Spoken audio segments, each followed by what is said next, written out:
नमस्कार, स्वागत है। मैं हूं आपके साथ पूजा सचदेवा। आज बात करेंगे बांग्लादेश के हालात की। बांग्लादेश की पूर्व प्रधानमंत्री शेख हसीना को इंटरनेशनल क्राइम्स ट्राइब्यूनल यानी कि आईसीटी ने सजाए मौत सुनाई है। उन्हें ढाका के इंटरनेशनल क्राइम ट्रिब्यूनल ने हत्या के लिए उकसाने और हत्या का आदेश देने के लिए मौत की सजा सुनाई है। ट्रिब्यूनल ने शेख हसीना को जुलाई 2024 के छात्र आंदोलन के दौरान हुई हत्याओं का मास्टरमाइंड बताया और साथ ही दूसरे आरोपी पूर्व गृह मंत्री असदुज्जमान खान को भी हत्याओं का दोषी माना और फांसी की सजा सुनाई। बांग्लादेश की पूर्व प्रधानमंत्री शेख हसीना अगस्त 2024 में विद्रोहों के दौरान हालात बिगड़ने पर किसी तरह भारत आ गई थी। आज उन्हें मौत की सजा मिलने के बाद सवाल ये उठने लगे कि क्या भारत शेख हसीना को बांग्लादेश सरकार को सौंपेगा। इसकी मांग पहले भी यूनुस कर चुके हैं। दोनों देशों के बीच प्रत्यर्पण की संधि भी है, लेकिन भारत शेख हसीना को लेकर क्या फैसला लेगा।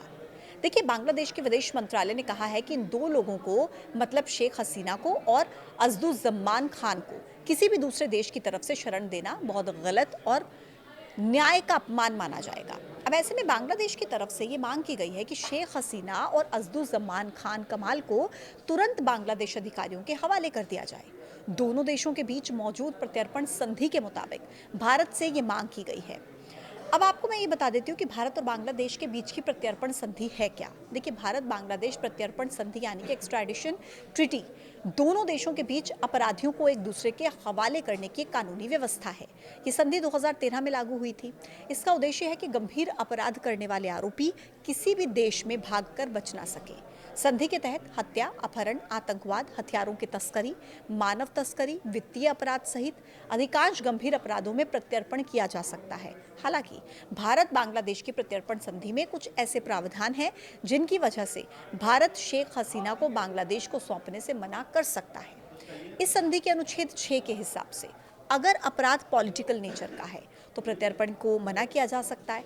हालांकि शेख हसीना पर हत्या, अपहरण, आतंकवाद के आरोप हैं, लेकिन इस संधि का अनुच्छेद 81A3 उन्हें बचा सकता है और इसके मुताबिक प्रत्यर्पणकर्ता ये साबित अगर कर सके कि आरोप न्यायिक दृष्टि से सद्भावना के तहत यानी कि not made in good faith in the interest of justice अगर नहीं किया गया तो प्रत्यर्पण को मना किया जा सकता है। अब खैर ये देखना होगा कि आगे होता क्या है, लेकिन भारत ने इस मामले पर अपनी पहली आधिकारिक प्रतिक्रिया जारी की है।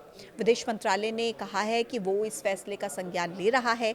एक करीबी पड़ोसी के रूप में बांग्लादेश के लोगों के हितों के लिए प्रतिबद्ध है। भारत ने बयान में साफ किया कि उसकी प्राथमिकता बांग्लादेश में शांति, लोकतंत्र, समावेशिता और स्थिरता को सुनिश्चित करना है।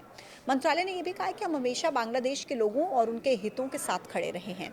भारत इस उद्देश्य से जुड़ी हर प्रक्रिया में सभी पक्षों के साथ रचनात्मक संवाद जारी रखेगा। और ये बयान ऐसे समय में आया है जब बांग्लादेश में फैसले के बाद तनाव, विरोध प्रदर्शन और ध्रुवीकरण की स्थिति बन गई है, क्योंकि कुछ जगहों पर तो हसीना समर्थक सड़कों पर उतर आए हैं जबकि विपक्ष फैसले से खुश नजर आ रहा है। अब इस माहौल में भारत का ये संतुलित और कूटनीतिक रुख संकेत देता है कि वो वहां पर स्थिरता बनाए रखने को लेकर चिंतित है। आप इसको लेकर क्या सोचते हैं, कमेंट बॉक्स में ज़रूर बताइएगा। आज के वीडियो में इतना ही। देखते रहिए न्यूज़ 18।